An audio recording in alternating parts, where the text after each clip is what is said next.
लक्ष्मी पूजा क्यों और कैसे करते हैं?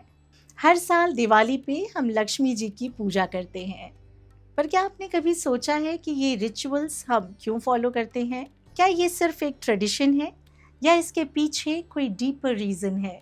आज हम समझेंगे लक्ष्मी जी की पूजा का असली महत्व, और मैं आपको स्टेप बाय स्टेप पूजा की विधि भी दिखाऊंगी, जिसमें आप देख सकेंगे कि हर स्टेप का अपना एक अलग मतलब है। तो चलिए शुरू करते हैं, पर पहले हम ये समझते हैं कि लक्ष्मी पूजा करते क्यों हैं। कहा जाता है कि दिवाली की रात लक्ष्मी जी पृथ्वी पर आती हैं, और वो वहीं पर आती हैं जहां घर साफ, रोशन और पॉजिटिव एनर्जी से भरा हुआ होता है। अगर घर अव्यवस्थित है या कहीं लाइट नहीं है वहां पर और सफाई नहीं है, तो देवी का प्रवेश थोड़ा मुश्किल हो जाता है। ये सिर्फ अंधविश्वास नहीं है। जब हम घर को साफ सुथरा रखते हैं तो कीड़े मकोड़े और गंदगी कम हो जाती है। दिए और रोशनी से घर में एक अच्छी और सकारात्मक महक और ऊर्जा महसूस होती है, जो हमारे मन को भी खुश और ताज़ा कर देती है। मतलब ये पूजा हमारे घर के साथ साथ हमारे मन और हमारे सोच के लिए भी लाभदायक है। लक्ष्मी जी धन और समृद्धि की देवी हैं, लेकिन इसका मतलब सिर्फ पैसा नहीं है। वो बुद्धि, पॉजिटिविटी और संतुलन भी लाती हैं। अगर हम सिर्फ मटेरियलिस्टिक वेल्थ पर ध्यान दें बिना समझ और ज्ञान के, तो वो टिकता नहीं है। इसलिए पहले अपने घर और मन को साफ करना जरूरी होता है। अब देखते हैं कि पूजा की विधि कैसे होती है। पूजा की तैयारी। सबसे पहले घर को अच्छी तरह से साफ करें। हर कोना धूल मिट्टी से मुक्त होना चाहिए और घर पूरी तरह से व्यवस्थित होना चाहिए। फिर रंगोली बनाएं और छोटे छोटे दिए लगाएं और ताज़े फूलों से घर को सजाएं। और ये सब करना देवी के लिए एक गर्मजोशी भरा स्वागत है।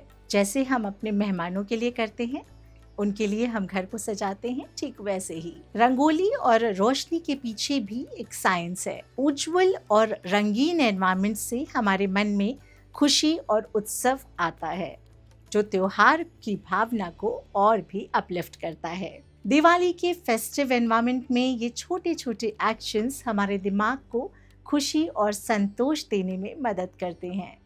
और जब सारी तैयारी हो जाए तो बस मेरे बताए गए स्टेप्स को फॉलो कीजिए। कलश स्थापना। सबसे पहले हम कलश की स्थापना करते हैं।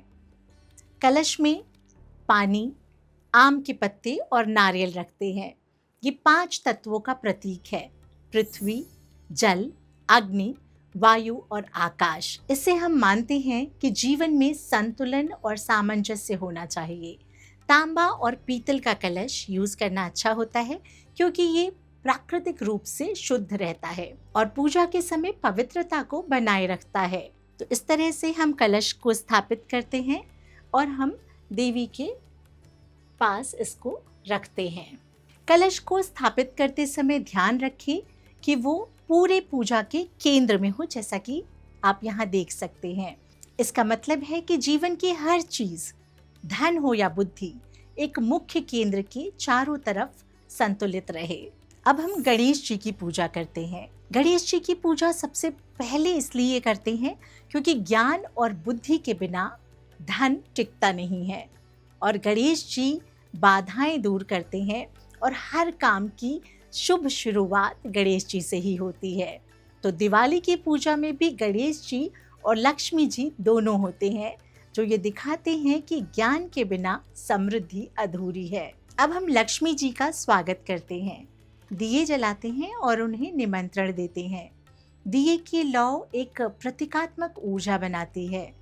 ये गर्मजोशी और पॉजिटिविटी फैलाती है और वातावरण को शुद्ध करते हुए देवी के लिए एक अनुकूल वातावरण बनाती है।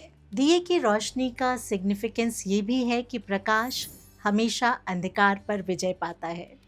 जैसे कि ज्ञान और पॉजिटिविटी नकारात्मक शक्तियों पर विजय पाती हैं। अभिषेक और स्नान। अब थोड़ा सा पानी या पंचामृत लेकर देवी का स्नान कराते हैं। ये पवित्रता और कृतज्ञता का प्रतीक है। हर नए काम से पहले सफाई और ताजगी जरूरी होती है। और ये अभिषेक वही दिखाता है। जब हम देवी को पंचामृत से स्नान कराते हैं तो हम अपनी इच्छाओं और हृदय को भी साफ करते हैं, और ये एक तरह से ध्यान और माइंडफुलनेस की एक्सरसाइज है। और जैसा कि आप देख सकते हैं कि हम यहाँ पर माँ लक्ष्मी की प्रतिमा की पूजा नहीं कर रहे हैं, बल्कि हमने उनकी एक फ़ोटो ले रखी है जिनकी हम पूजा कर रहे हैं। लेकिन अगर आप माँ लक्ष्मी की प्रतिमा की पूजा कर रहे हैं तो आप उनका स्नान ज़रूर कराएं। भोग या भेंट, फूल, मिठाई और सिक्के। अब हम देवी को भेंट चढ़ाते हैं। फूल, मिठाई और सिक्के, हर वस्तु का अपना एक भाव होता है। फूल ताजगी और सुंदरता का प्रतीक है, मिठाई जीवन में मिठास का प्रतीक है, और सिक्के धन और कृतज्ञता का प्रतीक हैं। ये छोटे छोटे से काम हमारी भावना और उद्देश्य को दिखाते हैं और देवी के साथ एक गहरा संबंध बनाते हैं। अब आरती और मंत्र जाप का समय है। जब हम समूह में मंत्र बोलते हैं तो ध्वनि से कंपन उत्पन्न होता है, जो तनाव को कम करता है और ध्यान को बढ़ाता है। ये ऊर्जा को सही दिशा में स्थापित करने का प्रोसेस है। हर बार जब हम मंत्रों को ध्यान से दोहराते हैं तो हम अपने शरीर और मन में सकारात्मक ऊर्जा का प्रवाह करते हैं। एक बार यदि पूजा हो जाए तो उसके बाद हम अपनी अकाउंट बुक्स को या कैश बुक्स को पूजा में रखते हैं। ये नए आरंभ और फाइनेंशियल डिसिप्लिन का प्रतीक है। अगर आप ये नियमित रूप से करते हैं तो आपके लिए फाइनेंशियल प्लानिंग और सेविंग्स का माइंडसेट नेचुरली डेवलप होगा। और घर के बाहर दक्षिण दिशा में दिया जलाया जाता है। ये सुरक्षा और रक्षा के लिए होता है। दक्षिण दिशा का महत्व ये है कि ये नकारात्मक ऊर्जा को दूर करता है और सकारात्मक शक्तियों को अपनी तरफ आकर्षित करता है। लक्ष्मी पूजा का असली मतलब सिर्फ धन और समृद्धि की देवी लक्ष्मी की पूजा करना नहीं है, बल्कि इसका एक गहरा आध्यात्मिक और सांस्कृतिक महत्व है। ये जीवन में धन, समृद्धि और खुशियाँ लाने के लिए है। साथ ही अंधकार और दरिद्रता को दूर कर आध्यात्मिक प्रकाश और ज्ञान प्राप्त करने का भी ये एक तरीका है। ये त्योहार बुराई पर अच्छाई, अंधकार पर प्रकाश और अज्ञान पर ज्ञान की विजय का प्रतीक है। अगर आपको ये वीडियो पसंद आया हो तो इसको लाइक करें, शेयर करें और सब्सक्राइब करना ना भूलें। धन्यवाद।